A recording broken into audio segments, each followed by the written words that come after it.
Hai sahabat online dimanapun kalian berada, Assalamualaikum, apa kabarnya? Semoga selalu sehat-sehat, dilimpahkan rezeki yang berkah barokah dan dimudahkan segala urusannya, serta diberikan kebahagiaan selalu.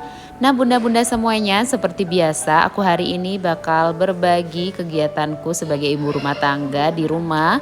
Dan juga pastinya gak lupa aku mau berbagi resep masakan hari ini. Hari ini tuh aku mau masak sesuatu yang pastinya bunda-bunda pada suka juga di rumah. Hari ini aku mau masak ikan asin peda. Nah, siapa di sini yang pernah dan belum pernah masak ikan asin peda? Boleh komen di kolom komentar di bawah ya. Kita sapa-sapa bun yang sehobi, yang juga aktivitasnya seperti aku. Boleh juga komen-komen di kolom komentar.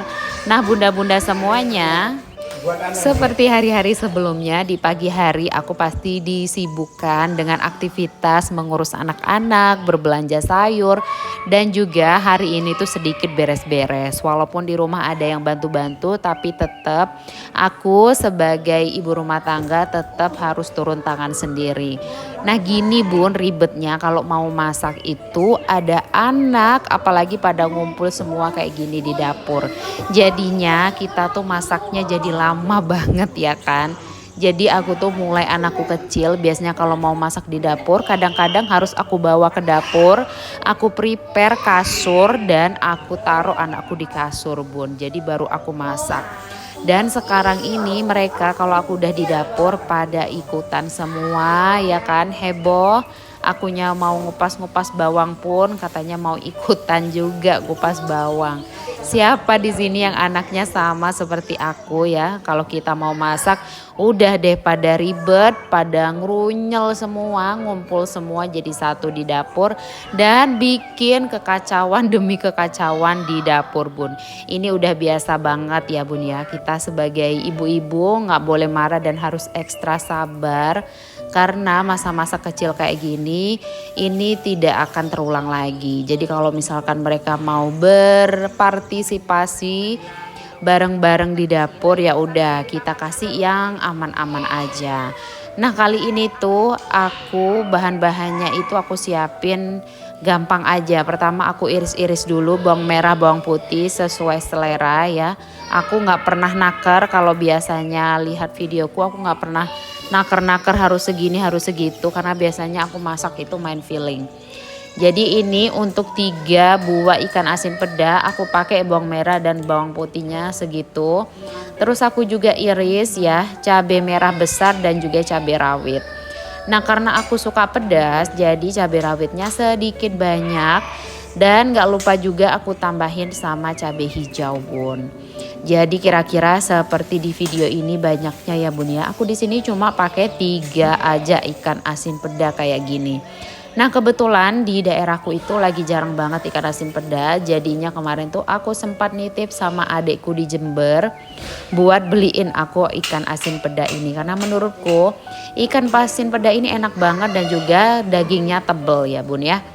Nah untuk mengurangi rasa asin dari ikan asin peda ini, pertama-tama ini aku ajarin caranya. Kita bungkus dulu dengan tisu, terus kita tata gitu di wadah ya bun ya. Di sini aku pakai Tupperware aja. Terus setelah ditata kita siram dengan air panas yang mendidih ya bunda ya.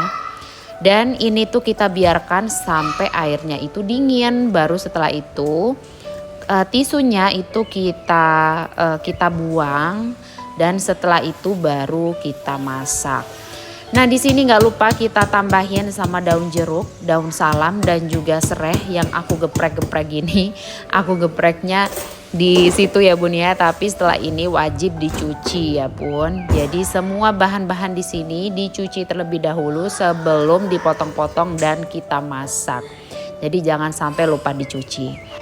Nah bunda, ini di resepku kali ini nggak perlu ditambahin garam karena kan kita di sini masak ikan asin. Jadi nanti waktu kita masaknya itu dicicip dulu. Kalau asinnya sudah cukup, itu nggak perlu kita tambahin garam lagi. Misalkan mau ditambah sedikit kaldu jamur boleh juga ya bunda ya. Jadi sebelum aku masak dan menunggu air ikan asin tadi, air rendaman ikan asinnya itu dingin, di sini aku sambil cuci-cuci dulu pan yang mau kita pakai ya. Aku cuci-cuci dulu beberapa piring dan juga gelas yang ada di tempat cucian piring supaya bersih dan juga rapi ya bun. Jadi aku sebelum konten itu biasanya area kompor itu aku lap-lapin dulu, aku bersihkan dulu supaya kita masaknya tuh jadi lebih enak dan juga jadi lebih menyenangkan ya bun ya. Itu menurut aku pribadi. Kalau bunda-bunda di rumah gimana nih? Ini tim yang yang suka bersihan kayak aku atau kayak gimana? Boleh komen-komen di kolom komentar. Nah seperti biasa juga kalau misalkan botol minyaknya itu habis, aku terlebih dahulu ngisi dulu ya bun. Kayaknya beberapa hari lalu ini minyak masih penuh 5 liter dan sekarang tinggal segitu karena kita memang setiap hari itu selalu masak. Dan orang yang di rumah ini itu banyak banget ya, jadi kita selalu masak setiap hari. Nah gini ribetnya kalau masak sambil ada kerucil-kerucil dua ini yang kecil-kecil ya pada berebutan minta gendong semua ya bun. Pokoknya super ribet banget. Dan kebetulan hari ini tuh ada ibuku, jadi ya masih bisa aku minta bantuan ibu untuk jaga dua anak ini. Tapi ya kayak gitu tetap aja mereka itu pengennya digendong ya kan. Nah lanjut aja kita masak ya, kita panaskan pan dulu, kita kasih minyak secukupnya untuk menumis. Nah ini terlebih dahulu kita goreng ikan asin peda yang tadinya tisunya udah kita buang ya. Terus kita goreng aja ikan asin pedanya sampai kecoklatan ya bun ya. Jangan lupa dibalik-balik dan pelan-pelan aja karena ikan asin peda ini kalau udah digoreng dia pasti bakal gampang copot kayak gini. Putul ya bun ya kepalanya. Jadi pelan-pelan aja dibalik-balik pelan-pelan sampai dengan kecoklatan ya bun ya.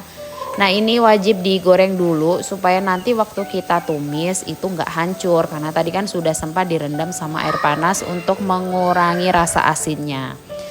Nah kalau udah cukup kecoklatan diangkat dan ditiriskan terlebih dahulu ya bun ya. Termasuk ini kepala-kepalanya jangan dibuang. Ini tuh enak banget kalau ikut ditumis.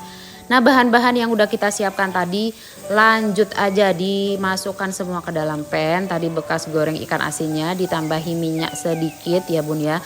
Terus dioseng-oseng ini tadi kayaknya kurang minyaknya, jadi aku tambahin sedikit minyak lagi ya. Supaya nggak gosong ya bun ya. Lanjut dioseng-oseng sampai dengan mateng ya. Sampai dengan layu dan wangi banget ya. Biasanya kalau bawang-bawangan kayak gini ditumis aromanya bakalan keluar. Dan jangan lupa juga dikasih sedikit air sampai nyemek-nyemek gitu ya bun ya, sedikit aja dulu. Nanti kalau kurang bisa ditambahin lagi. Diaduk terus ya bun ya sampai dengan wanginya itu benar-benar keluar. Terus lanjut ikan asin yang udah digoreng tadi kita taruh aja ya di pan ini tadi. Termasuk juga kepala-kepalanya udah cemplungin aja semuanya. Terus nggak lupa juga supaya ini lebih kelihatan berkuah gitu kita tambahin sedikit air ya bun ya. Nah kayak gini ya penampakannya sebelum kita irisin sama irisan tomat. Jadi di sini aku tambahin juga sama irisan tomat yang udah mateng. Boleh juga kalau misalkan bunda punya irisan tomat atau tomat hijau. Dan juga bun satu lagi kalau punya pete di rumah boleh dicemplungin juga karena itu makin bikin sedap dan mantap banget. Nah ini udah selesai, udah jadi oseng-oseng ikan asin peda ala Bunda Anggi. Selamat mencoba bunda-bunda di rumah. Pastikan ini kalian recook di rumah karena rasanya nikmat banget. Selamat mencoba bun.